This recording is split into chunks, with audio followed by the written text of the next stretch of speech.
संत है, बिजनेसमैन है और क्या चीज है, राजनेता है।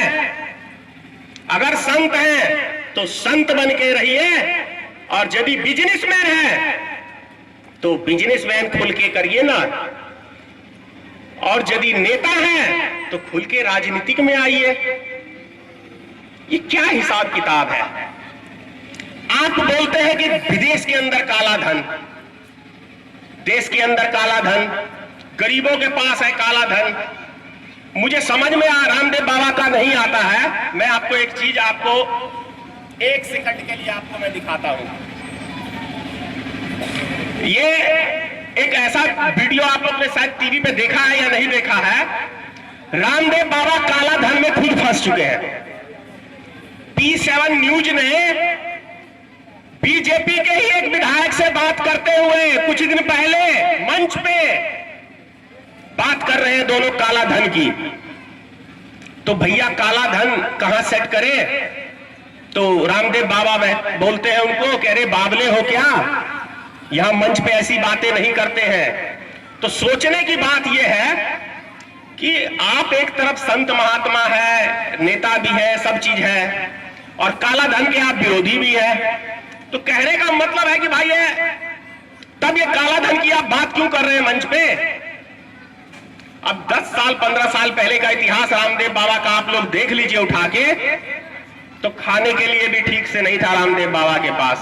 आज 2500 करोड़ की संपत्ति रामदेव बाबा के पास है। तो आप लोग सोचिए कि काला धन किसके पास है।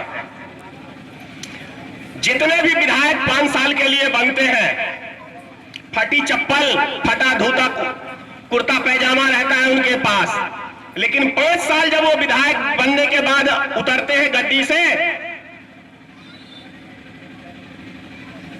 अरे देते हैं 5 साल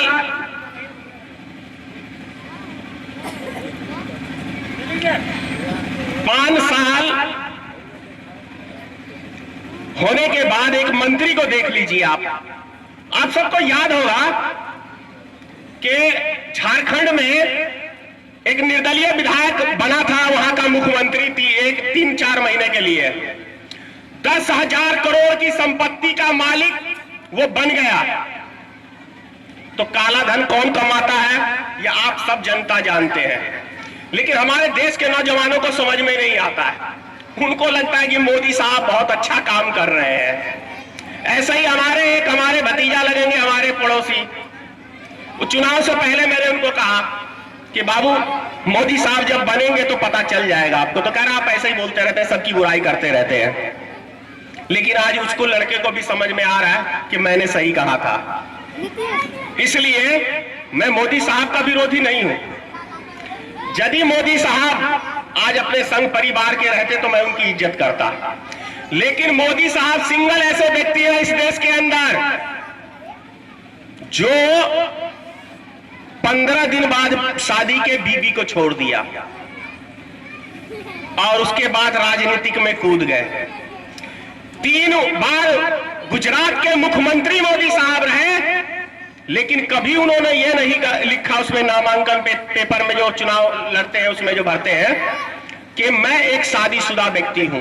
तो मेरे हिसाब से तो इस देश में तो वैसे कानून नाम की चीज है ही नहीं तो आज मोदी साहब यदि कानून होता तो निर्वाचन आयोग उनकी मान्यता को रद्द कर देता, तुरंत प्रधानमंत्री गद्दी, और जो 15 साल उन्होंने शासन किया उसको निर्वाचन आयोग रद्द कर देता। लेकिन इस देश में कानून नहीं है। कानून सिर्फ गरीब आदमियों के लिए बनाए जाते हैं, किसी अमीर के लिए कानून नहीं है इस देश के अंदर। उसका सबसे बड़ा उदाहरण सलमान खान है। 3 घंटे के अंदर मर्डर केस में सलमान खान को हाईकोर्ट ने बेल दे दिया। 3 महीने में लालू प्रसाद को सजा हो चुकी थी, उसके बाद 3 महीने बाद हाईकोर्ट या सुप्रीम कोर्ट उनको बेल दे देता है।